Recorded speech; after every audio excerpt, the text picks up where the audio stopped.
and welcome back to another fantastic episode of Minority Reportz podcast and digital series. I'm your host, Mona Sheikh. We have a pretty fantastic guest today. She's a really good friend of mine. She's hilarious. You've seen her on Laugh After Dark on Amazon. She opens for Mark Maron. The very funny Melanie VESEY. Thank you so much for joining us, Melanie. Of course, Mona. I'm here.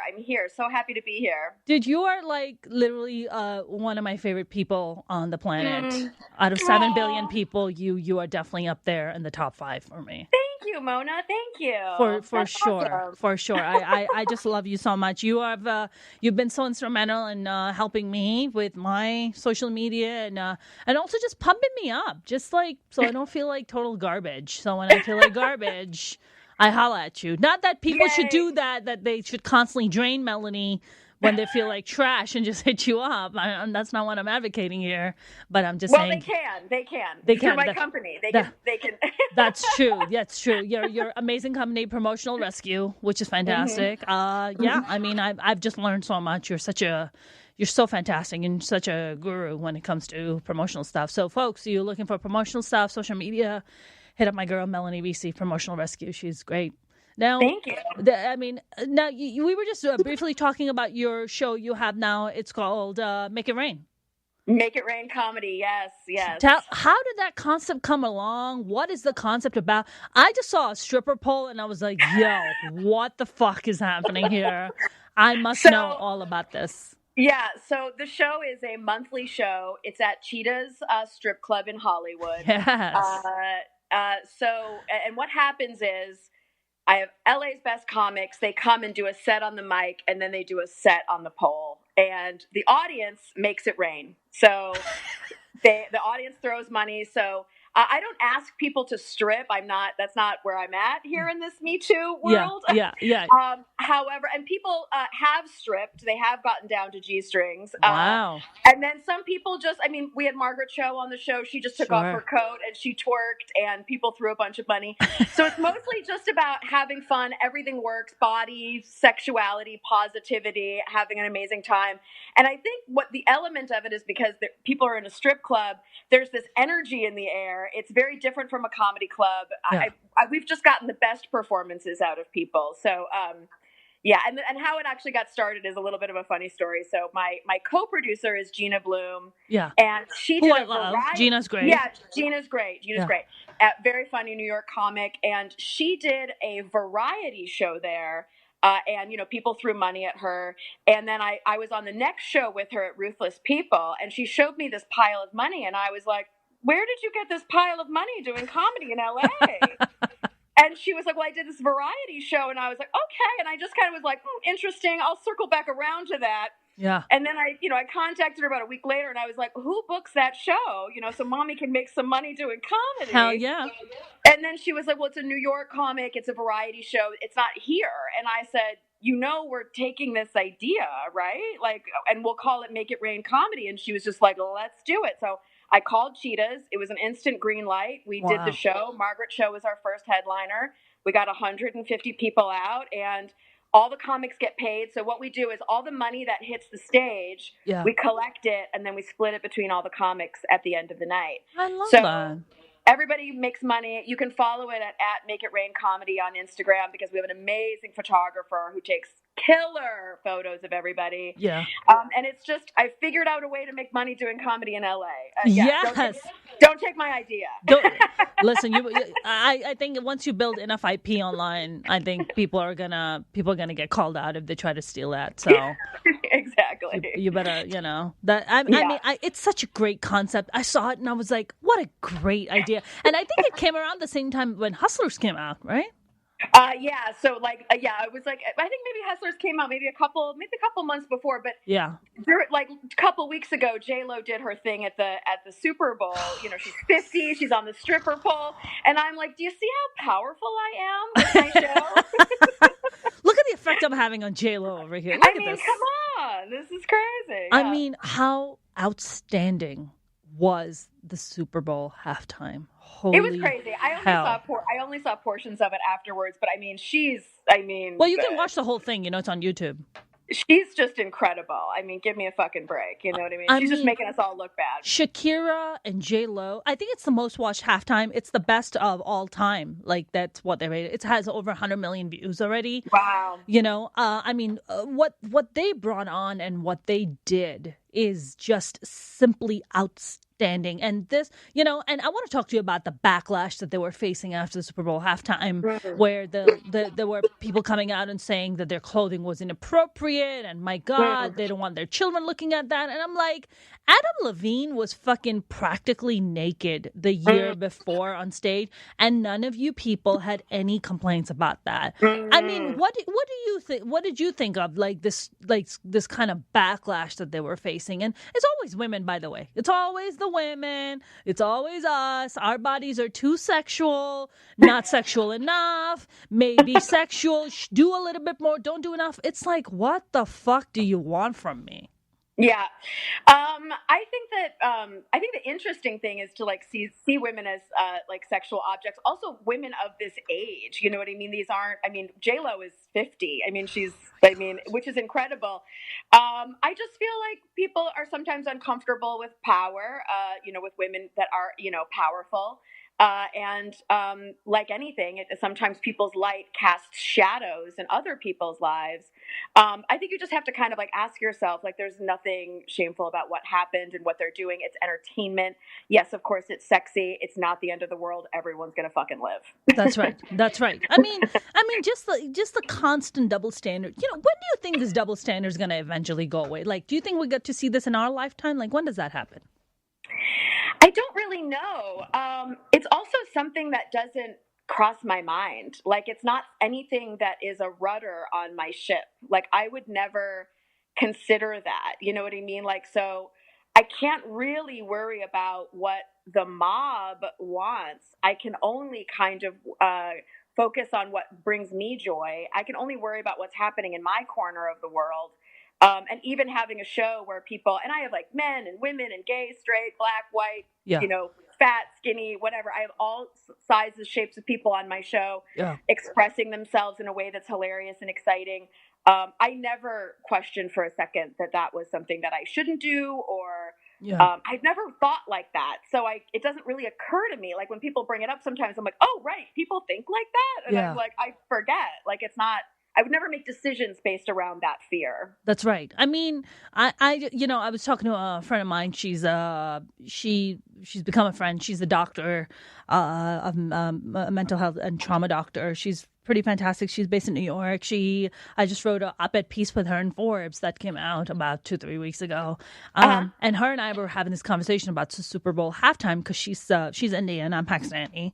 And I was like, man, it's so great to see Latinas up there and empowering. And this is just so fantastic. And I asked her, I'm like, do you think in our lifetime, do you think women of South Asian descent would ever be able to, do that kind of thing on, such a main stage like that? And she was like, I don't know. And I was like, I don't know either. For us, the cultural barriers are a lot bigger, I feel, maybe versus, for the Latin community, perhaps. The Latin community is a lot more embracing, I feel, about women's sexuality. It's not so much the case in our situation. I mean, for you, you're an American white woman. I mean, so that would make sense to me where something like that wouldn't even cross your mind because you didn't grow up with that kind of barrier, right?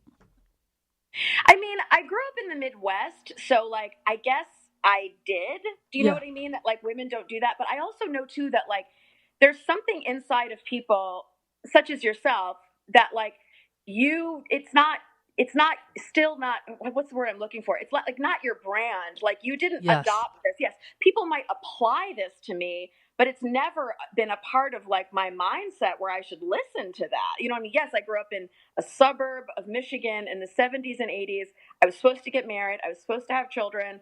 I wasn't supposed to follow my dreams or do whatever it is that I want. I wasn't supposed to be with a woman. You know what I mean? I wasn't supposed to do all, but it's never been in my mind where I'm going to listen to that. So I do understand that there are barriers for different women, people of color, what have you. And I feel it comes from the outside, but I also know too that inside people that are that are leaders that are change things, like it's like their initial thought is not to have that thought, and then people try and hold them back, right? But it's like you keep moving forward, you keep making your decisions, you keep doing what you're doing, and that's how the change happens incrementally, a little bit at a time, and then that starts to move the needle where it's like, yes, it's more accepted. People wouldn't question what people are doing. You know what I mean? So right. I mean, I honestly, like, I still kind of struggle sometimes. I think it's taken me, my God, such a long time to even like post any kind of pictures that show my body in a certain, like, a sexual way.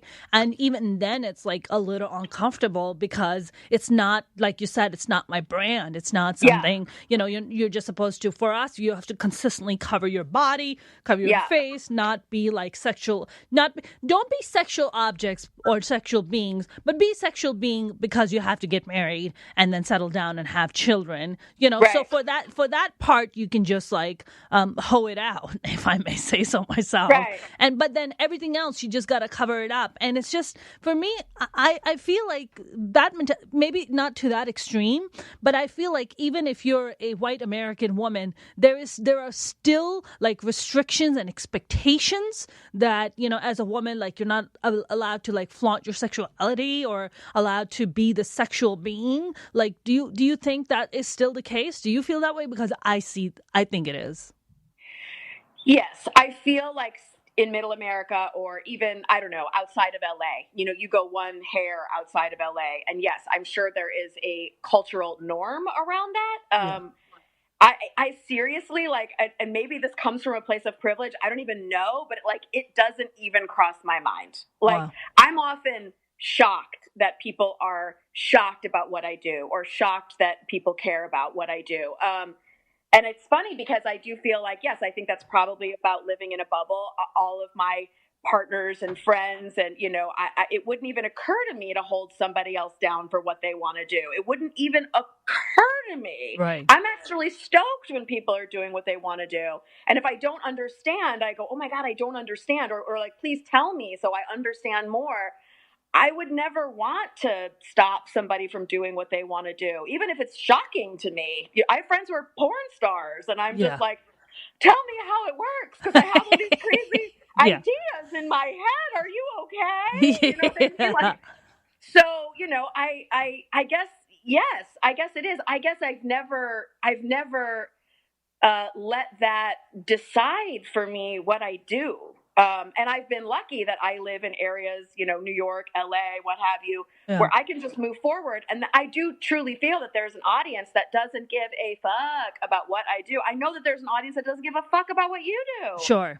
Yes. But there is an audience that does. That's not my audience. That's not my audience who's going to be mad that I'm married to a woman, or that I do what I do, or I talk about what I talk about, or I don't know, that I'm comfortable with my body, or I celebrate other people's bodies. Like, I can't even get in line with it. Like, I can't even.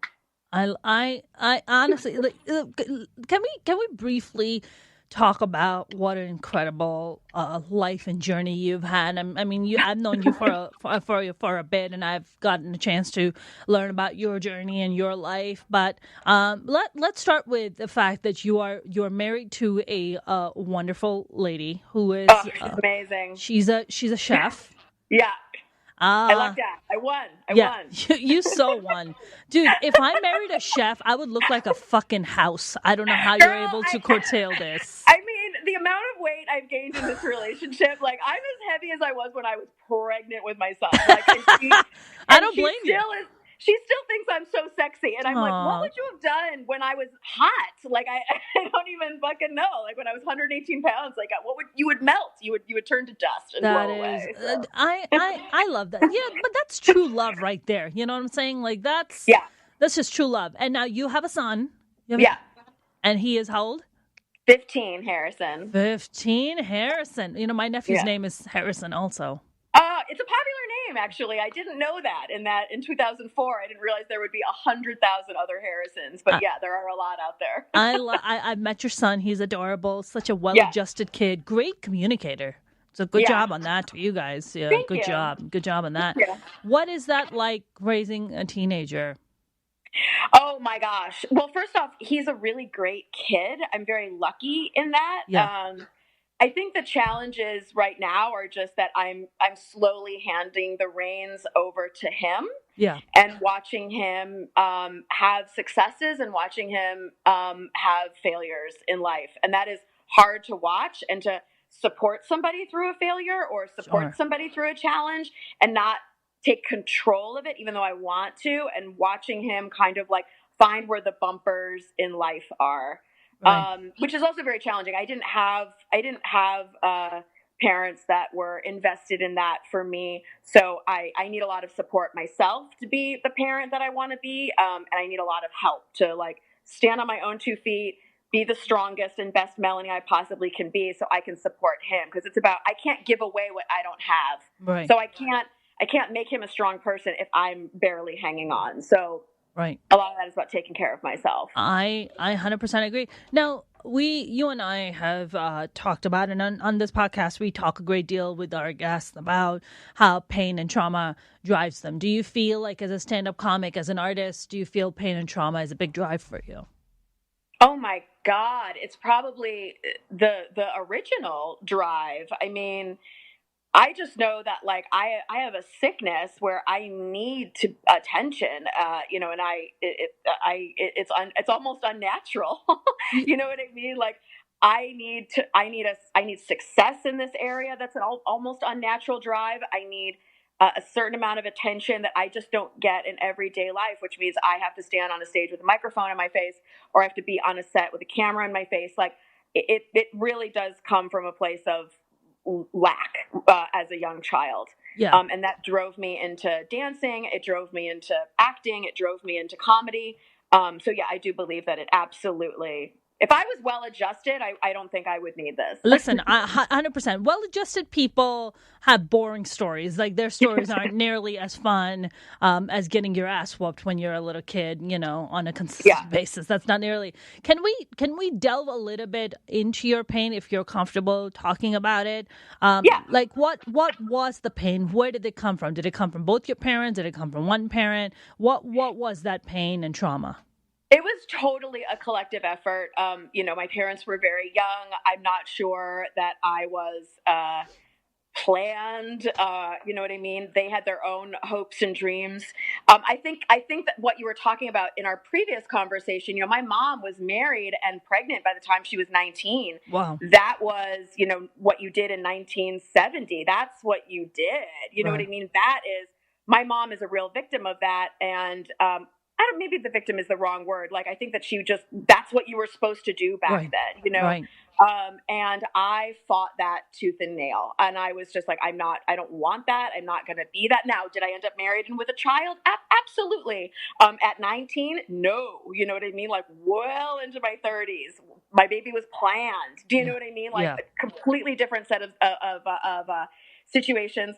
I just feel like they were super young. They didn't have the ability to, meet the needs that I needed. A lot of it was just a lot of absenteeism, even when people were in the room, just a lot of neglect in that way.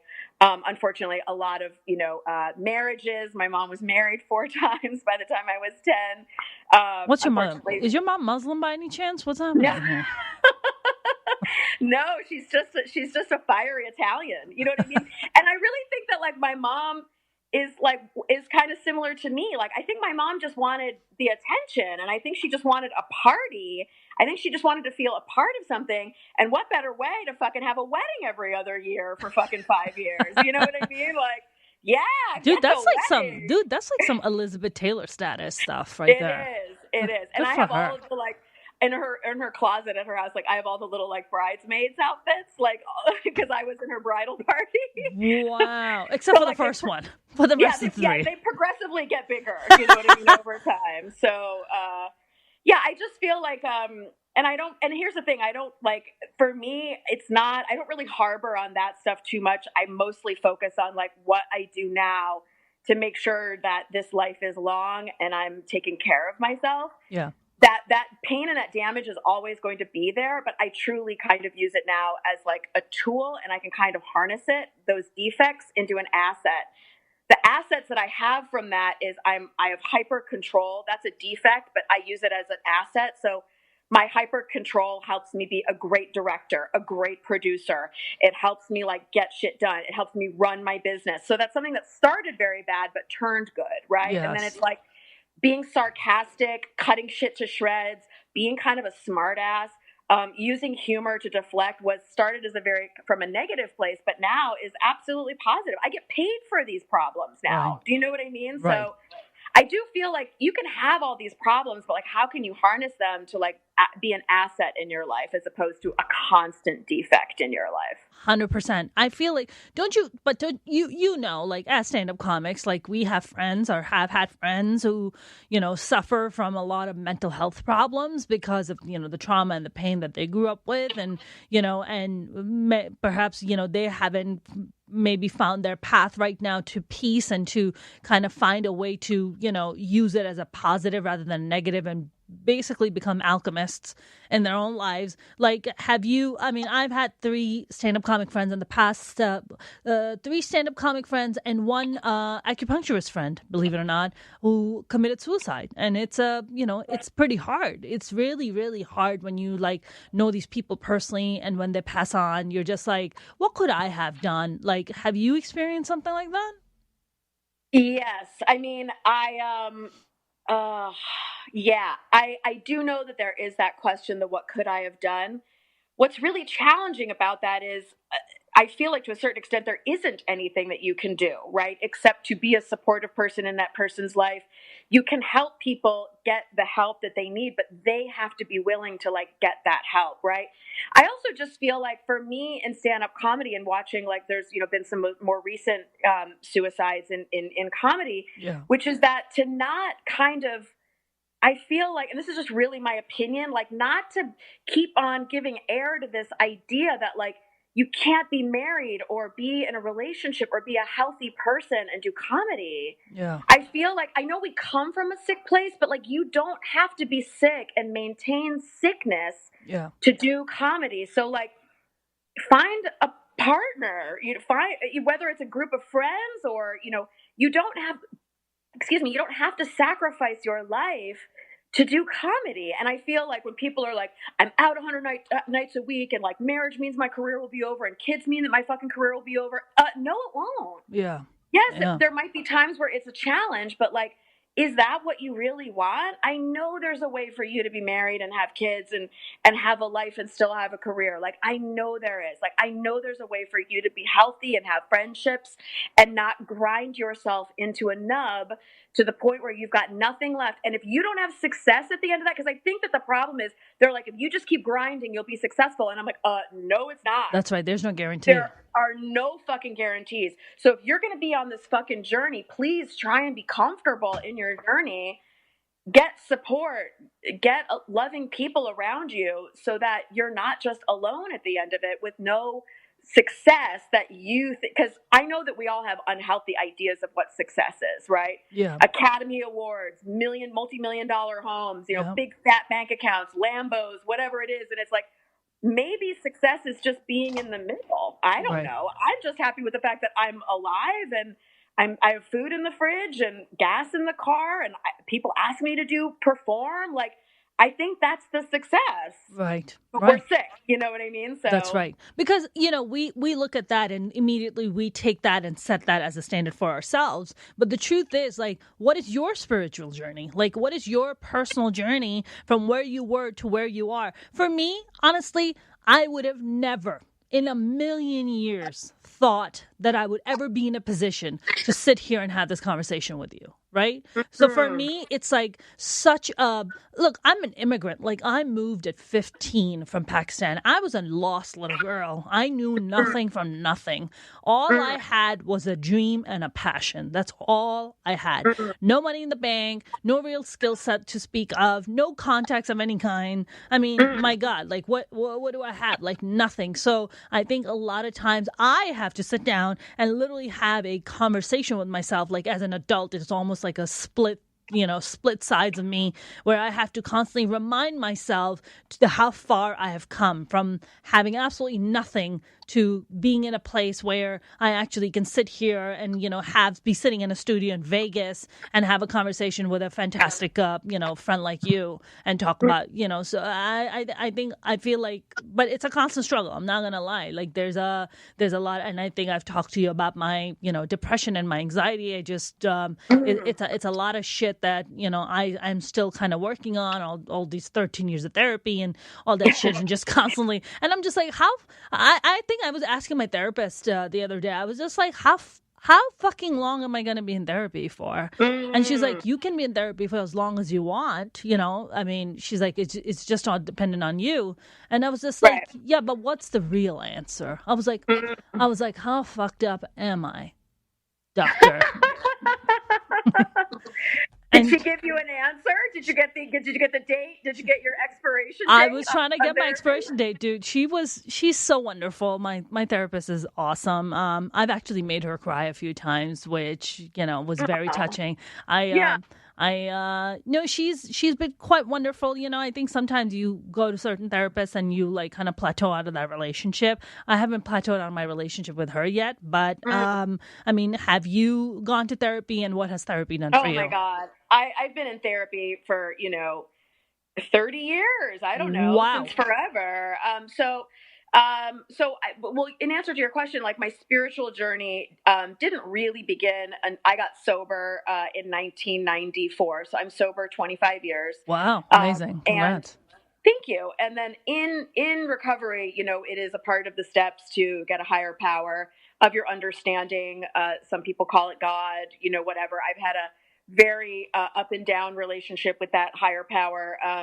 So I meditate. I do everything I possibly can to maintain that relationship with a higher power, like no matter what it is. Sometimes it morphs, from like a real God, like an angel type situation. Yeah. And sometimes it's just like other people. When other people are talking to me and they're telling me things, and I get that feeling in my chest where I'm like, oh, this is right. This is the right thing. And then as far as therapy goes, like my first therapist actually got me sober because she was like, how much are you drinking? And I was like, oh, 3 times a week, which means every day. Like whenever anyone like cuts anything in half, you know what I mean? It means like fucking every day, you know what I mean? And pot and wine. And I'm also like one of those people that's like just a garbage head. Like whatever you're doing, I'm doing. We're doing ecstasy, great. A Coke, I'm in. I'm just one of those people that's like, whatever's happening here, I'm on board with it. So and then that's how I got sober. Currently, I find that talk therapy at this point, because I've been doing it so long and I've worked on myself so much, it's not enough for me. So next Thursday, I'm starting EMDR therapy, which is specifically trauma-based therapy. Because I've heard of it, actually. I have some real trauma. I was shot by my girlfriend about 20 years ago, which is like, wow. That. It's always frustrating when people are like, I have trauma. I don't mean to mock people, but I'm always like, I get it. Like life is I got traumatic. Shot at, like, what? So like I was shot. It's a real thing for me. It changed the molecules inside my body. I have real pain around this. Sometimes I have a very difficult time regulating my emotions. And I feel like it stems from that. Yeah. And everything that I've done with talk therapy, with staying sober this long, I feel like has helped, but I've reached a limit and I need to go beyond that limit of my comfort in this world. So I'm going to this EMDR therapy where I don't exactly know how it works. It's supposed to do with your eyes and tapping. And it actually, like, they have you bring up the actual trauma and you actually like go right for it. It's not long-term, it's short-term. And I've heard amazing things from people about this new technique. And I'm totally down. I'm just like, cause I can talk about this till the fucking cows come home. It's not helping me completely where I need it today. Is it hypnosis? Is it like a form of hypnosis? I think it's a kind of thing, but I don't know if I don't remember reading anywhere where to say specifically that it's hypnosis, but I do feel like it's something that like the synapses in your brain, like it helps kind of rewire the shit and kind of reframe the trauma. and help kind of deactivate it, because I have certain things, like real triggers in me that are undeniable, and I cannot just like pause. Like I can't just be okay with it. Like it gets bad for me sometimes. Yeah. No, I mean, look, I haven't been shot at, but I have my own set of bullshit that I kind of grew up with. It's so funny. The other day I was driving, and I was like touching the top front part of my head, and there's a huge bump inside on my scalp. And every time I touch it, it like brings me back to the memory of being like, I think I was like 12 or 13 years old. And my brother took my mom's heel and stuck it in my head. And the heel was stuck and I had to pull it out. And I got like this weird bump. And every time I touch it, and I'm just like, those were one of my favorite shoes. I used to wear those shoes a lot. The heel that he stuck in my hand. That is terrible. I was like, that was a nice pair of shoes. My mom had good taste in shoes. But yeah, I mean, you know, we all have kind of. I've heard really good things about EMDR, and maybe I should consider doing it. I don't know. It's I definitely have certain triggers that I kind of go off on sometimes. But so now you haven't done EMDR yet. You're going to do it. No, so I'm starting it next week. So it's just been one of these things where it's like I've really reached a limit with my current level of therapy and recovery, where I just need more help. Like I'm always searching for more help, and I'm really at that point where I really need more help, on more eyes on the prize. Right, absolutely. I mean, now you've been doing therapy. For comedy rather. For how long? Which is also a form of therapy.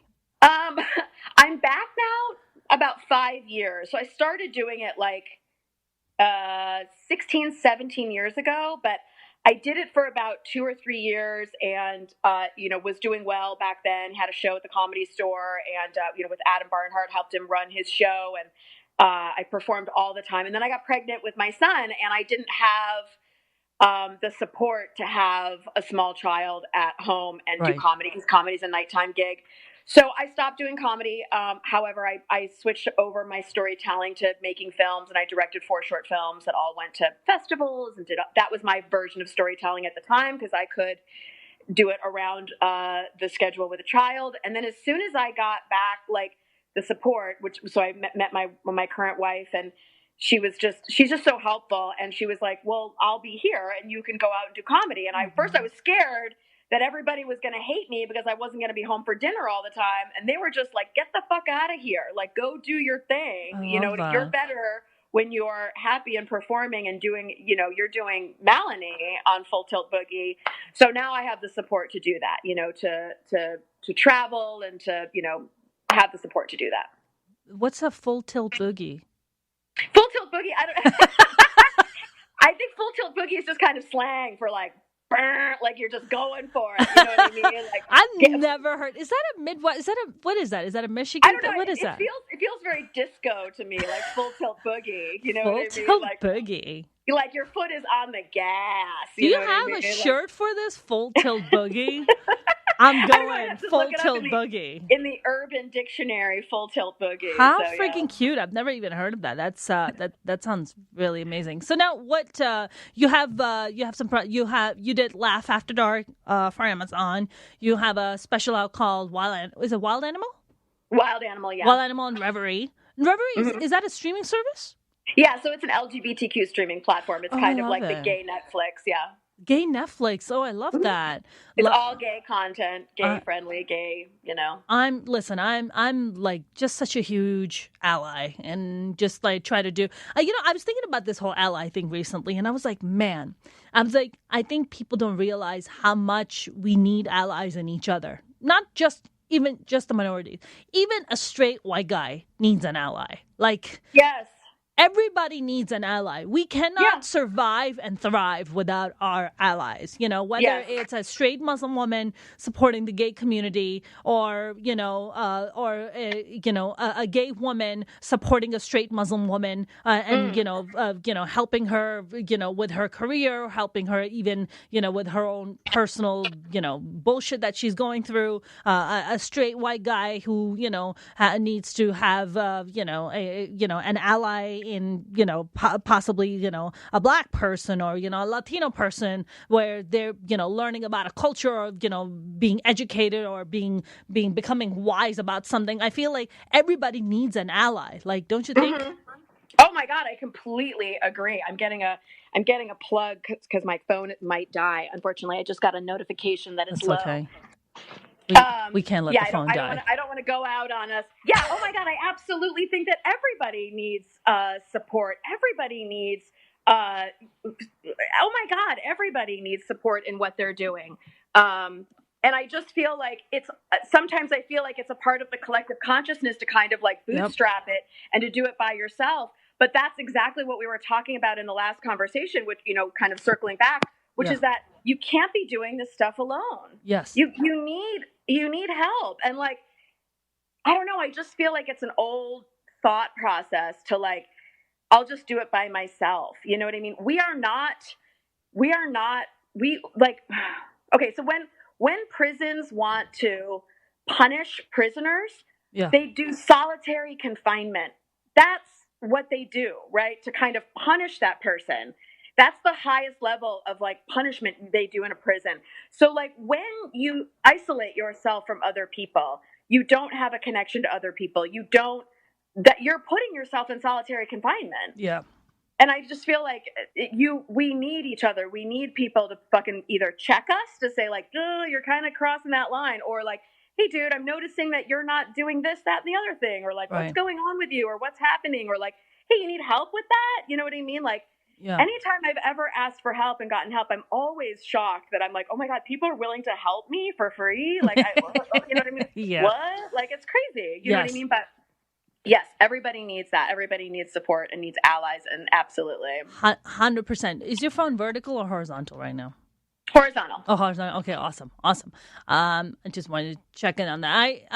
I think my biggest problem is that I isolate myself. I feel most of the time I'm just like, I'll do it myself. Why am I going to bother anybody? I don't want to be a burden. And I was recently reading about that. Where does that come from? This feeling of thinking that you're a burden on society or you're a burden on people. And that comes from children who have been abused, who come from a lot of pain and trauma. So they always feel like they always have to kind of walk on eggshells and always be like good and always just be constant givers and not be takers because, they're not, they were taught that, they couldn't have it. So you constantly are just giving, hoping that you get maybe an ounce of love, maybe an ounce of approval, maybe an ounce of attention. So you're just constantly giving. And I think that's like one of my biggest challenges that I go through, which is, not to isolate myself. And I think I sometimes go through days where I talk to nobody. I mean, no one.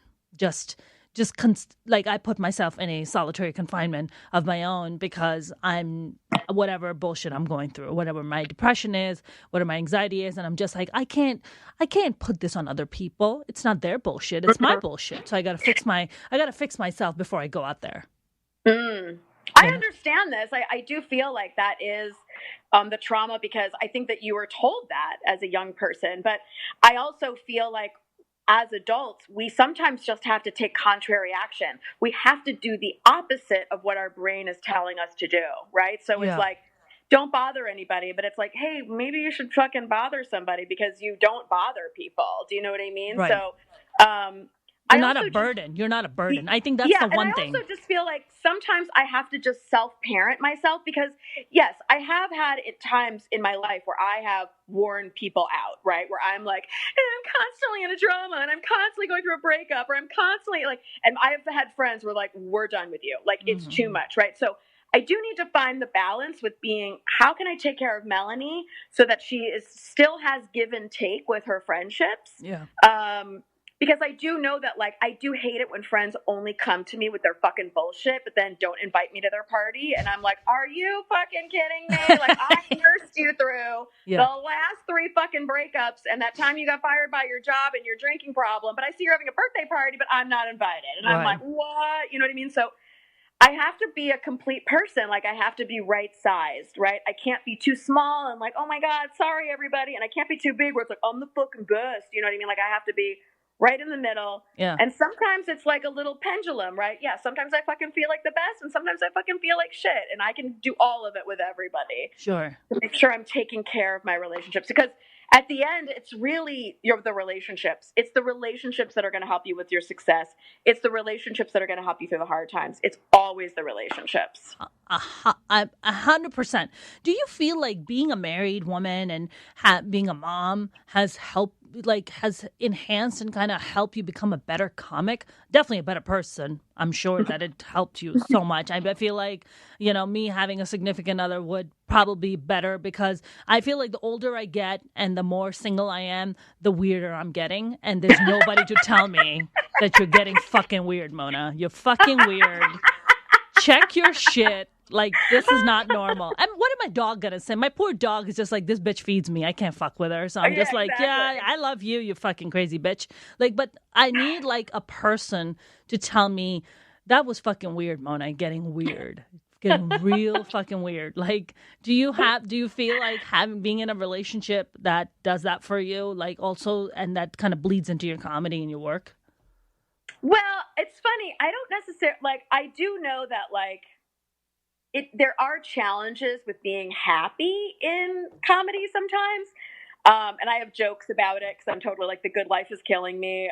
You know, because it's like, I don't have that, like, oh my God, you guys, I'm poor. What about being single, Tinder? You know what I mean? Like, I have to dig deep sometimes to find that comedy, because it's my first instinct, I think, for most comics, is to just go towards the trauma and the pain and then talk about it on stage. Mm-hmm. I just have to find other places to do it. Like, I just have to make sure that I don't also just get complacent inside of it. Like, I'm happy. Why leave the living room? Yeah. You know what I mean? So yeah. It's just a different set of challenges. I think everybody has challenges. I think it's all the same amount of energy. It's just like where it's coming from. Right. All the same amount of energy where it comes from, or where the energy is going to go. So like, everybody's got something that's in their way, right? Whatever it is, whether they have something that, like, whether it's their relationships are in their way, or the fact that they have a relationship or don't have a relationship, whether they are broke or have money. Like, it doesn't matter, like, what your thing is. Mm. It's going to come for you in the shape that's supposed to help you figure it out, right? So we all know that, like, people who are rich, it doesn't necessarily mean that they're fucking happy. That's right. See all kinds of you know what I mean? So it's not over there. It's what's coming for us specifically, right? So in the shape that it's made for us, right? So for me, it's just being wildly happy, and that's my problem. Aww, I love that. I love that for life. I'm worried about you in comedy, but I love that in life. Yeah, no, it's not. It's funny because it just means that, like, I have to sometimes dig a little bit deeper. So yeah. I even in my, like, thing with my writing, like, I have a whole list of things where it's like, I can tap so much from my past, you know, breakups and crazy parents and, you know, situations that I've been in and blah, blah, blah, blah. I can't sometimes always just leave it to my current life, because life day in, day out is actually really good right now. Yeah. I'm not starving. I figured out how to make a little bit of money. You know what I mean? Like, I'm not living on the edge. You know what I mean? And I also just don't think that that's good long term. Like, that's going to give me a heart attack. Like, I don't want that. What, you know? What you mean, like, all the constant trauma, constant drama? Yeah, for sure. Fuck no. Yeah. No. Not interested. For sure. You know, for me, it's like, I've noticed this thing about myself. I do, and I don't know if you do this, where, like, things will be going well, and, like, you know, there's a roof over your head, and money, and food in the belly, and, you know, bills are paid on time, and everything is fine. And then subconsciously, my brain is like, this is too good. Let's fuck this up. Let's fuck this up. Absolutely. Like, I'm waiting, like, I've been with my wife 9 years, and I'm literally waiting for, like, her to find out she's been cheating this whole time. Like, there's a part of me. Oh my God. I'm just totally like, you can't be this good. Like, there's got to be like a invasion of the body snatchers pod next to the bed. I'm going to find out one day that you're living a double life, that, like, but I'm like, I know where she's at all times. You know what I mean? Like, aww. We have the thing where we can find our friends. Like, I see where she's at. I see where my kid is at. Like, yes, I do have that. Yeah. But it's not based in any sort of facts. It's all just Melanie's cockamamie brain, you know? Right. Of course. Yeah. I honestly don't even know what me being in a relationship would even look like. Like I just don't even know who I would be in that relationship. Like I'm telling you, like my level of weirdness is just fucking it's so fucking weird. Like sometimes I just bust down and dance moves in front of my dog and my dog just looks at me. I was like, I cannot imagine being in a relationship and doing this shit in front of someone. They'll be like, I want a divorce like right now. No, hopefully they would love it. I mean, I talk about it on stage. Like, so I'm really into like shitty reality TV. Like, I fucking love it. I didn't know this about myself. You and I, you do this whole bit on stage about this, don't you? I do. And it's so funny because it's kind of, and my wife is like, watch your shows. Like, cause I try and keep it a secret. Like, I don't want her to know that like I'm garbage inside. She's just like, watch your shows. And I'm like, I know, but I'm embarrassed that I watch this. And she's like, that's just who you are. Like, she truly accepts me for loving the Real Housewives of Beverly Hills. Like, it's really like, I don't know. I don't know how it's possible. It could, because maybe I wouldn't love somebody for being me. That's all I'm saying. My God. I would just be like, oh God, get it together. Like, what is going on? And while you're just like, let's watch what happened next. It's like, oh, get your shit together. God, let's watch the next episode. We just watched the last episode of The Bachelor, and she was like, oh fuck, I'm hooked. We have to know what's going on. I'm like, I know. Oh my God. You see? Oh my garbage. God. Pure garbage. I wish I had I wish I could do that. You know, the kind of shit that I get. So this is going to sound really dark. There's this amazing podcast. I love like crazy dark shit, like serial killer shit. I'm like a big fan. There's an amazing podcast on Spotify called How to Make a Killer. And they literally go down every single serial killer that existed in the U.S. and UK. And they talk about their gruesome details and how they picked their victims and what they did to them. That's the kind of shit I listen to in my downtime. Tell me, what normal, adjusted person would be like, you know what, honey? I love you for that dark shit. Like, what the fuck? I would really hold the space that there is someone who's totally like, love it, and then I'm gonna raise you one, and I'm gonna raise you one. I am a serial killer. Yeah, I'm gonna. And you're the next victim. I'm gonna be crazy into it, and I'm gonna love you for it. And yes. Yeah, you know what? I guess there's 7 billion people on the planet. There's got to be one crazy person who's loving fucking How to Make a Killer, and then just hollering at me and be like, popular podcast. Why don't you just go into the How to Love a Killer fucking Facebook group and say, who wants to go out on a date? Like, seems like shooting a fish in a barrel. P.S. Don't be a serial killer. That's your only requirement, to not do those things. Now, what's going on with you got some projects lined up? What are you working on? So right now it's Make It Rain Comedy is happening monthly. My business, Promotional Rescue. I've got a couple irons in the fire right now that haven't been solidified, but some exciting stuff that's kind of on deck. Other than that, I'm performing regularly. I'm trying to think what else is happening. Yeah, I've got 2 things that are kind of happening that are going to be kind of big announcements, but I'm having meetings about them in the next couple of weeks. But right now, Make It Rain is at the front of my dance ticket. It's a super fun show. Yeah. The next show is March 14th at Cheetah's Comedy Club, and then the next one after that is April 18th. You can go to @MakeItRainComedy on Instagram. We post regularly about it, or you can go to melanievesey.com, and that's where all my shit is. Awesome. I love it. We're gonna start wrapping up, but I do want to talk to you about, before we wrap this up.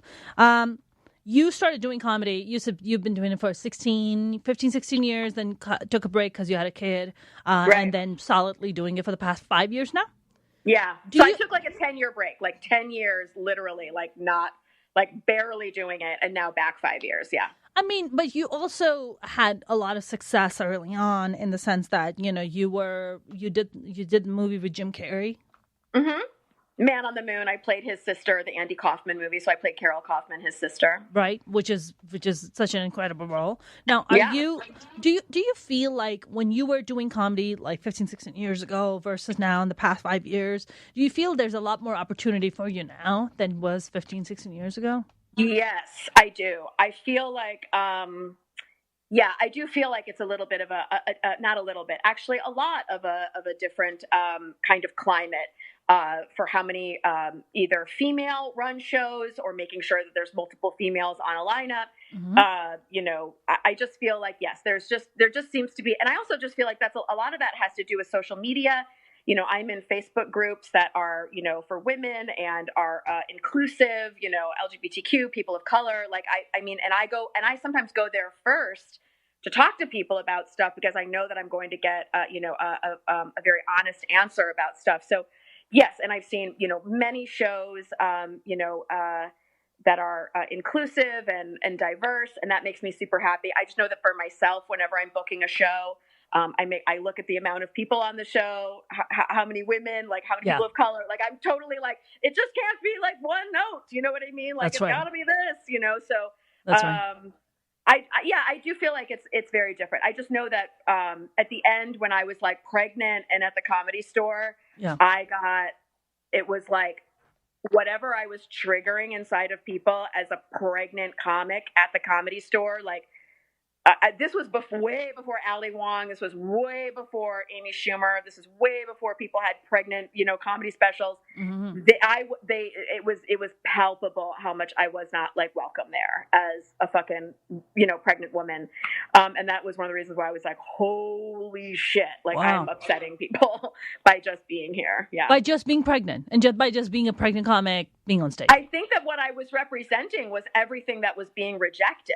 Like, it was like, how could you fucking be a mother? Or like representing what is rejected, which is that like, you can't have a career and have a family. Right. And I just feel like there is a way, people. Like, I clearly Beyonce's doing it. Right. I'm like, yes. And I understand, like, I had to take a break, but here's the thing. Comedy was still waiting for me when I got back around. Sure. Right.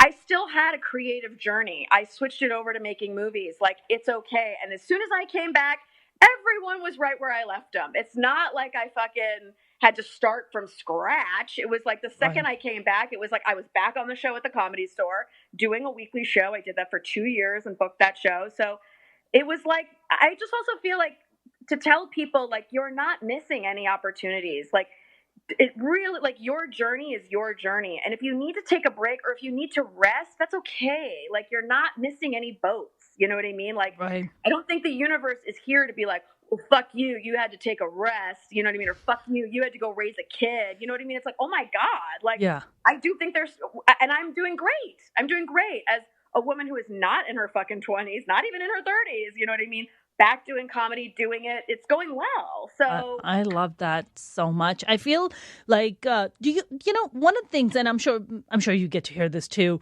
where I would have like regular like pedestrians sometimes. They're like, there's not enough women in comedy. I'm like, actually there are. Yeah. They just don't get the kind of breaks the dudes get. Yeah. I just also feel like people just love to say shit. You know what I mean? Like, there are a lot of women doing comedy. Are you supporting them? That's right. Are you Googling them? Are you going to the all-female lineups at the Improv? I can think of 3 shows off the top of my head. That's right. All fucking female lineups. Killer. TV credits. Amazing. Like, that's right. Are you supporting them? Are you requesting them at your fucking local comedy club? That's right. Are you are you hopping on their newsletter? Are you following them on social media? Like, what are you doing to support women in comedy or people of color in comedy? Like, what are you doing? That's right. You know what I mean? That's right. So I just feel like people love to talk a lot, but I'm like, well, you can change that today with your follow. That's with your ticket price, with showing up someplace to be like, oh yeah, no, I'm going to go to Women Crush Wednesdays at the fucking Improv, or I'm going to go to the Mermaid Comedy Hour, or I'm going to go to the Ladies Room at the West Side Comedy Club. Like, I'm going to go there. I'm going to support women in comedy. That's right. Or whatever. 100%. And I mean, I every time people tell me that, I'm like, what? Did you do your research before you said that? Like, what the fuck are you talking about? You know how many female comics are out there? People just love to talk. It drives me crazy. People talk so much shit, man. It's fucking ridiculous. Yeah. It's ridiculous. Yeah. Melanie, do you want to give us your social one more time before we wrap up? I'm at Melanie Vesey on all my social media platforms. I'm at melanievesey.com is my website. My company is called Promotional Rescue, and my current big old show is at Make It Rain Comedy on all platforms as well. Awesome. Melanie, I love and adore you. You know that. J'adore Dior. You're the best. Thank you so very much for joining us today. Yes, You're doll. fantastic. Thank you so much. Yay! I love you. Thank you. Love you. Bye. Bye. That was the amazing Melanie VESEY. And I love her for it because I've been saying her last name wrong this entire time until she just corrected. And she said it's VESEY. And I was like, I'm an idiot. But now I've learned something and I've grown as a person because of it. You guys are awesome. Don't forget to subscribe on YouTube, Minority Reportz digital series. You can follow us. And we have a new episode every Monday. I'll see you guys next time.